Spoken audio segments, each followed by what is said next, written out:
Il est plus qu'un démon, plus qu'une simple incarnation du mal.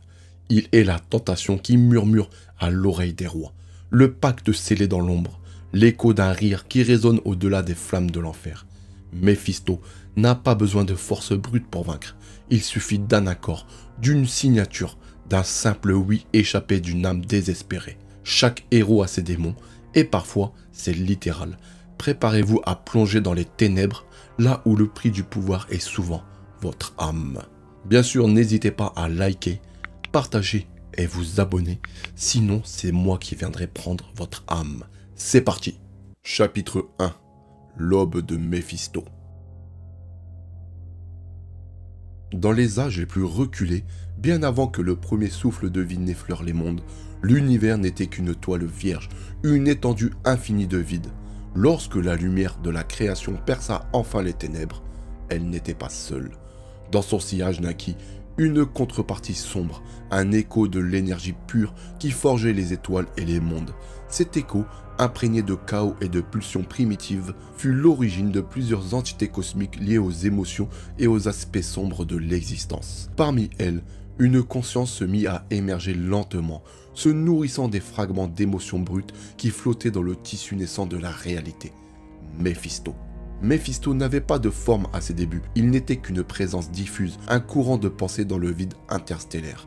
Ses premières sensations furent celles de la peur et du désespoir. Ses émotions, émanant des premiers êtres sensibles de l'univers, l'attiraient comme une flamme attire un papillon.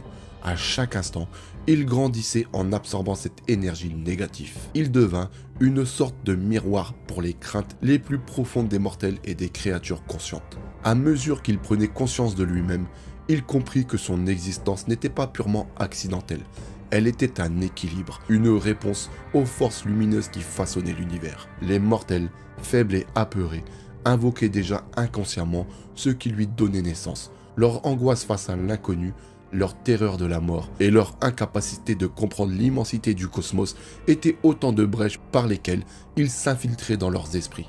Mais Méphisto n'était pas satisfait d'être une simple présence invisible. Il aspirait à plus. Il voulait interagir, se manifester, devenir une force capable de dominer. Alors il commença à se façonner une forme. Chaque peur, chaque cri et chaque prière silencieuse contribuait à son apparence. Méphisto choisit des traits destinés à inspirer la terreur. Une peau écarlate comme le sang, des cornes évoquant les démons des mythes futurs, et des yeux brûlants où dansaient les flammes de l'enfer qu'il était en train de construire. Il comprit rapidement que son pouvoir ne viendrait pas de la force brute. Ce n'était pas son rôle.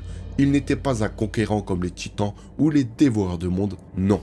Méphisto était une ombre, un corrupteur, un tentateur. Ses armes étaient les mots, les promesses et les désirs inassouvis. Il s'approcha discrètement des civilisations naissantes, observant leurs faiblesses et attendant le moment opportun pour s'introduire dans leur existence. Dans son exploration de l'univers, il trouva une vérité fondamentale. L'âme des êtres sensibles était une source d'énergie unique et incommensurable. Ces âmes n'étaient pas seulement des fragments d'existence, elles étaient une manifestation de leur essence éternelle et indestructible. Plus qu'un pouvoir, les âmes étaient une monnaie, et Méphisto, avide et rusé, se promit de devenir le plus grand collectionneur. Pour s'assurer un contrôle total, il conçut un royaume à son image. Ce royaume n'était pas encore l'enfer des légendes, mais une dimension parallèle, un labyrinthe infernal où il pouvait attirer les âmes perdues. Ce lieu n'était pas seulement une prison, mais une extension de lui-même où les damnés vivaient leurs pires cauchemars encore et encore. Méphisto façonnait ses illusions avec soin cruel, savourant chaque cri, chaque supplication. Il prenait un plaisir particulier à tourmenter ses victimes en leur offrant des brides d'espoir avant de les écraser à nouveau. Au fil des millénaires, son influence s'étendit à travers le cosmos. Chaque civilisation qui émergeait créait des mythes, des contes et des histoires où Méphisto trouvait sa place. Il devint le démon des marchés faustiens, le tentateur qui promet tout en échange de l'âme. À chaque culture, il offrait un masque différent, tantôt un dieu de la ruse, tantôt un diable ou encore un esprit malin, mais toujours son essence restait la même. Pourtant, Il n'était pas invincible, il le savait. L'univers était rempli de forces bien plus anciennes et puissantes que lui, les Célestes. Ces architectes silencieux de la vie ignoraient son existence, le jugeant insignifiant face à leur grandeur. Mais il voyait cela comme une bénédiction. Tant qu'il restait dans l'ombre, il pouvait manœuvrer librement, tisser ses intrigues sans craindre d'être écrasé. Ainsi, il continua d'évoluer, apprenant à perfectionner son art. Il n'était plus une simple manifestation des émotions négatives. Il était un stratège, un manipulateur, un maître du mensonge. Les âmes qu'il collectait renforçaient son pouvoir et agrandissaient son royaume. Il se nourrissait des rêves brisés, des ambitions corrompues et surtout des pactes qu'il concluait avec les mortels. Ce fut le début de son règne. L'univers s'était éveillé à la lumière, mais dans l'ombre, Méphisto bâtissait patiemment son empire. Chaque sourire carnassier, chaque regard flamboyant n'était qu'une promesse silencieuse. Le Seigneur des Ténèbres n'était qu'au début de son ascension. Chapitre 2. Le tisseur de pactes. Alors que l'univers poursuivait son expansion, des planètes se formaient, des civilisations naissaient et périssaient, mais toujours les mêmes émotions primordiales se répétaient. Peur, désir, ambition et désespoir. Ces émotions étaient le terreau fertile dans lequel Méphisto prospérait. Cependant, il réalisa que l'émergence des êtres humains sur une petite planète nommée Terre lui offrait une opportunité unique. Contrairement à d'autres espèces plus stoïques et moins imaginatives, l'humanité était un torrent de contradictions et d'émotions déchaînées. Ces êtres fragiles, rongés par leur faiblesse, étaient les proies parfaites pour un être comme lui. Les premiers hommes vivaient dans une terreur constante. Ils redoutaient les ténèbres, la mort, les maladies et les catastrophes naturelles. Méphisto se manifesta à eux, non pas comme un monstre effrayant, mais comme un guide. Ils n'avaient pas besoin de forcer les portes de leur esprit, ils le lui ouvraient eux-mêmes, désespérés de trouver des réponses à leurs souffrances. Sous différentes apparences, il parcourait les premiers villages humains, observant et manipulant. Il apparaissait parfois sous la forme d'un étranger charismatique, vêtu d'une cape noire, ou d'un vieil homme aux yeux pétillants d'un feu étrange. Chaque fois, il leur offrait ce qu'ils désiraient le plus. Un fermier désespéré par la famine, Méphisto lui promettait des récoltes abondantes. Un guerrier avide de gloire, il lui offrait la victoire. Une mère pleurant la mort de son enfant, Méphisto lui proposait de ramener son enfant à la vie. Toujours, il ajoutait une condition en échange de leurs âmes. Au début, les hommes acceptaient ces offres avec enthousiasme. Après tout, qu'était une âme pour eux? Quelque chose d'intangible, qu'ils ne comprenaient pas vraiment. Ce n'était rien comparé à ce qu'ils obtenaient.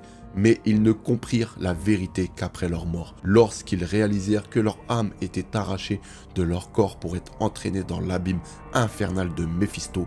Là, ils devenaient ses jouets éternels, des pièces de son grand puzzle. Méphisto n'était pas qu'un négociateur habile, il était aussi un artiste du désespoir. Chaque pacte conclu était une œuvre d'art pour lui, une danse complexe où il jouait le rôle du sauveur, du séducteur et finalement du bourreau. Lorsqu'il exauçait un vœu, il s'arrangeait toujours pour qu'il ait une conséquence inattendue, un prix bien plus grand que ce que le mortel avait imaginé.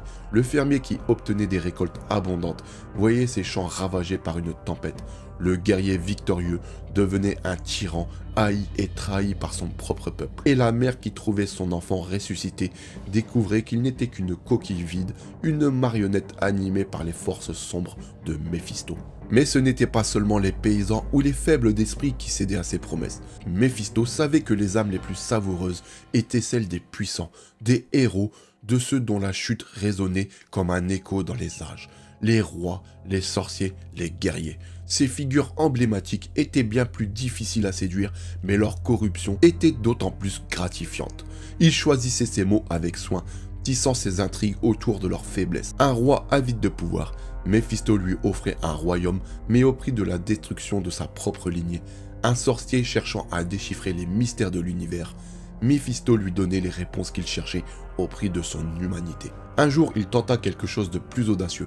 Il conclut un pacte avec un mortel d'une puissance extraordinaire, un chaman ancien qui avait éveillé des forces cosmiques.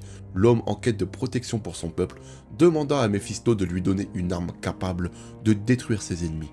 Il répondit en liant un esprit vengeur appelé Zarathos à l'âme de l'homme. Ce dernier devint une créature de feu et de fureur, le tout premier Ghost Rider, condamné à errer pour l'éternité en servant de main de justice à Méphisto. Cependant, Méphisto ne laissa jamais une victoire l'aveugler. Chaque pacte conclu, chaque âme capturée était un pas de plus pour son plan, mais aussi un risque calculé. Il savait que certains mortels, rongés par la culpabilité ou motivés par une rage pure, pouvaient devenir des menaces. Il se souvint d'un prince qui, après avoir vendu son âme pour sauver son peuple, rassembla les forces spirituelles de sa tribu pour combattre Méphisto directement. Bien que le prince échoua et que son âme fût capturée, cet événement laissa une empreinte durable dans l'esprit de Méphisto. Les mortels, aussi insignifiants soient-ils, pouvaient devenir dangereux lorsqu'ils agissaient ensemble. Malgré ces petits contretemps, il prospérait, son royaume grandissait, ses pièges devenaient de plus en plus subtils et sa réputation de tisseur de pactes se répandait. Chaque culture humaine lui donnait un nom différent. Le diable, Lucifer, Satan, le tentateur.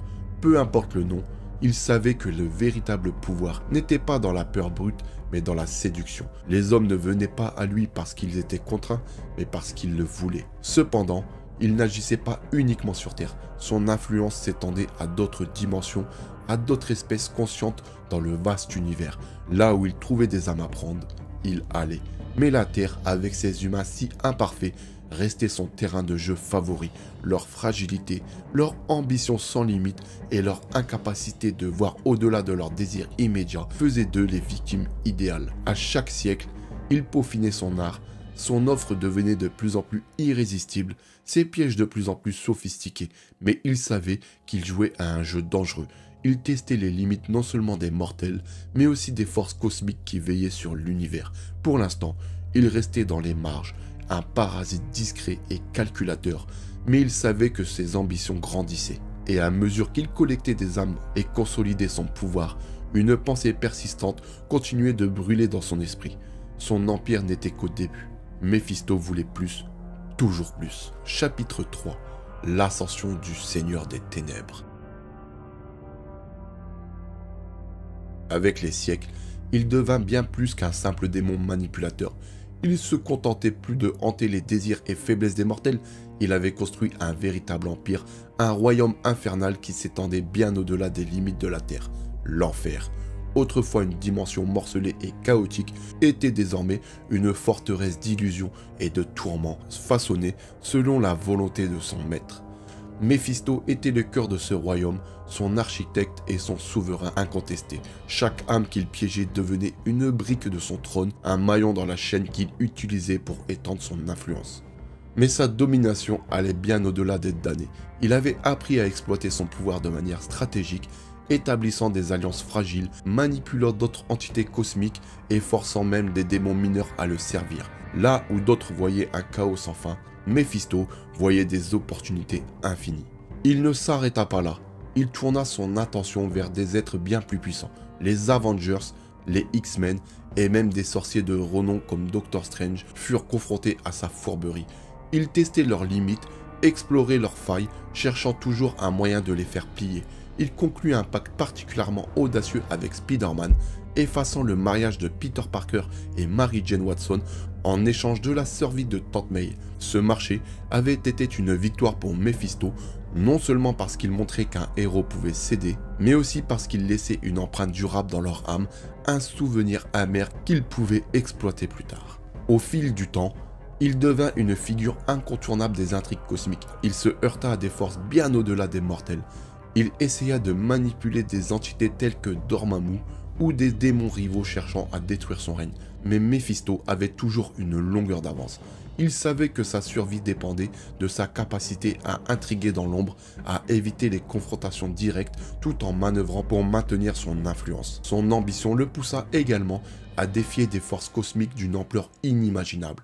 Lorsque le Beyonder, une entité omnipotente issue d'un autre plan d'existence, apparut, Méphisto chercha à exploiter son pouvoir. Il essaya de piéger le Beyonder, promettant de lui enseigner les subtilités des désirs humains. Mais ce fut un pari risqué, et bien qu'il ne parvint pas à dominer le Beyonder, cet affrontement démontra une fois de plus son audace sans limite. À chaque victoire, son royaume grandissait, les damnés étaient enfermés dans des cauchemars sans fin, des illusions soigneusement conçues pour prolonger leur souffrance et renforcer Méphisto. Il se voyait comme un artiste du tourment et son enfer était sa toile. Chaque cri, chaque larme, chaque supplique alimentait son pouvoir. Mais comme je vous ai dit plus tôt, il n'était pas invincible et il le savait. Bien qu'il se targuait d'une intelligence supérieure et d'une capacité infinie à manipuler, des forces opposaient constamment des résistances à ses plans. Les Vishanti, entités mystiques qui veillaient sur l'équilibre cosmique, surveillaient de près ses activités. Des sorciers comme Agamotto ou le Docteur Strange représentaient une épine dans son pied. Pire encore, certaines de ses propres créations, comme les Ghost Riders, finissaient parfois par se retourner contre lui. Zarathos en particulier nourrissait une haine silencieuse, attendant son moment pour se libérer de ses chaînes. Pourtant, Méphisto continuait d'avancer imperturbable. Son règne atteignit son apogée lorsque, au cœur d'une série d'événements multiversels, il tenta de manipuler les forces qui régissaient l'équilibre cosmique. Il ambitionnait de dépasser son rôle traditionnel de corrupteur, cherchant à remodeler la réalité à son image. Mais à mesure que ses plans devenaient plus audacieux, il attirait davantage l'attention de ses ennemis qui commençaient à apercevoir la véritable ampleur de sa menace. Il était un souverain triomphant et se tenait au sommet de son pouvoir, mais dans sa gloire, il ne voyait pas encore les fissures qui se formaient dans son royaume. L'arrogance, ce poison subtil qui avait consumé tant de rois avant lui, s'immisçait dans son esprit. Il n'était plus un simple tentateur invisible, une ombre insaisissable. Il devenait un joueur dans les intrigues cosmiques et en s'exposant ainsi, il prenait des risques qu'il ne mesurait pas entièrement. L'univers entier sentait son influence grandir, mais là où il voyait une ascension inarrêtable, certains, dans les ombres, voyaient une opportunité. Méphisto était puissant, oui, mais il devenait également vulnérable. Ses ambitions sans limite et son goût pour le contrôle total préparaient le terrain pour sa chute. Chapitre 4. La chute du tentateur. Assis sur son trône de flamme dans l'immensité de son royaume infernal, contemplant son empire avec son sourire satisfait, son pouvoir semblait inébranlable et son influence s'étendait non seulement sur Terre, mais aussi dans d'innombrables dimensions du multiverse. Pourtant, dans sa quête insatiable de pouvoir, il commit une erreur fondamentale. Il oublia que le chaos qu'il semait revenait parfois le hanter. Son arrogance, alimentée par des siècles de triomphe et de manipulation, le poussa à prendre des risques qu'il n'aurait jamais envisagés auparavant. Il n'avait jamais été intéressé par la domination directe. Il préférait tirer les ficelles en coulisses, jouer avec les ambitions et les désirs des autres. Mais à mesure que son pouvoir grandissait, il commença à rêver de quelque chose de plus grand. Quelque chose qui transcenderait le rôle de corrupteur. Il ne voulait plus simplement manipuler les mortels et les entités inférieures, il voulait remodeler l'univers à son image. Le début de ses problèmes arriva. Sur Terre, ces manipulations commencèrent également à provoquer des répercussions imprévues. Lorsque Mephisto tenta de remodeler la vie de Spider-Man en effaçant son mariage avec Mary Jane Watson, il sema les graines d'une résistance qui grandit avec le temps. Les héros de la Terre, bien qu'ignorants de l'ampleur de son influence, commencèrent à voir en lui une menace qu'ils ne pouvaient plus ignorer. Le Docteur Strange et des figures mystiques comme Wanda Maximoff, la sorcière rouge, se dressèrent contre lui, utilisant leur propre pouvoir pour contrecarrer ses plans. Cependant, Mephisto ne voyait toujours pas le danger. Il était trop absorbé par ses ambitions, trop confiant en sa propre ruse, mais une tempête approchait. Le coup fatal pour Mephisto ne vint pas des héros ni des entités cosmiques, mais de ses propres créations. Pendant des millénaires, il avait manipulé et asservi des âmes puissantes, des héros et des entités mystiques qu'il avait piégés dans des pactes phaustiens. Mais à mesure que son royaume grandissait, ces âmes damnées, rongées par la haine et la vengeance, commencèrent à s'organiser en silence. Zarathos, l'esprit de vengeance qu'il avait asservi et transformé en Ghost Rider, fut le premier à mener la charge. Pendant des siècles, il avait subi la domination de Mephisto, alimentant sa haine de soif et de liberté. Mais grâce à des mortels comme Johnny Blaze, qui avaient réussi à briser leur lien avec Mephisto, Zarathos trouva une inspiration pour se rebeller. Il réussit à unir plusieurs Ghost Riders et d'autres âmes puissantes dans un soulèvement contre le Seigneur des Ténèbres. La révolte des damnés fut brutale. Le royaume infernal de Mephisto, autrefois un labyrinthe implacable de souffrance et de désespoir, devint un champ de bataille. Mephisto, bien qu'extrêmement puissant, fut submergé par le nombre et la détermination de ses adversaires. Les illusions qu'il avait créées pour tourmenter ses victimes furent retournées contre lui. Les damnés, alimentés par une rage collective, exploitèrent chaque faille de son royaume pour saper son autorité. Pendant que son royaume s'effondrait de l'intérieur, il dut également faire face à des attaques extérieures. Des seigneurs démoniaques rivaux tels que Dormammu profitèrent de sa faiblesse pour tenter de s'emparer de son territoire. Même des entités cosmiques qui avaient jusqu'alors toléré son existence comme les Vishanti décidèrent qu'il était temps de rétablir l'équilibre en limitant son influence. Pour la première fois depuis des millénaires, il se retrouva acculé.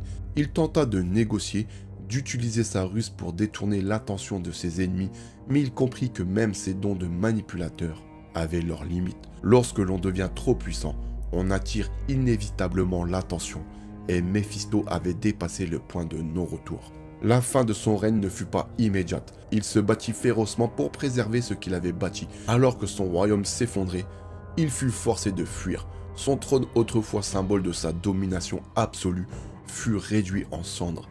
Les âmes qu'il avait asservies s'éparpillèrent dans le multiverse et ses ennemis consolidèrent leurs forces pour empêcher son retour immédiat. Méphisto, humilié et affaibli, se réfugia dans les ombres, réduisant son essence pour éviter d'être détecté par ses ennemis. Mais il n'était pas détruit, il n'était jamais vraiment détruit. Dans son exil, il contempla sa chute. Il n'était plus le souverain tout-puissant qu'il avait été. Son royaume était en ruine, son influence était drastiquement réduite et son nom autrefois murmuré avec crainte n'était plus qu'une légende parmi les mortels. Pourtant, dans son esprit, la flamme de l'ambition brûlait toujours. Méphisto était patient, infiniment patient. Il savait que le pouvoir n'était pas une question de force brute, mais de stratégie. Un jour, il reconstruirait son empire. Un jour, il reviendrait. Dans les ténèbres où il se cachait, un sourire se dessina sur son visage écarlate. Il était tombé, oui, mais il ne resterait jamais à terre, car Méphisto n'était pas seulement un démon, il était une idée. Une force intemporelle qui prospérait dans les failles de l'âme humaine. Et tant qu'il y aurait de la peur, du désespoir et du désir, Méphisto trouverait toujours un moyen de revenir. Voilà les amis, nous arrivons à la fin de la vidéo, j'espère qu'elle vous aura plu. Dites-moi dans les commentaires que pensez-vous de ce personnage et de son histoire. Et bien sûr, n'oubliez pas de partager, de liker et de vous abonner. Et nous on se retrouve très bientôt pour une nouvelle vidéo. En attendant, prenez soin de vous et de vos familles. Peace out.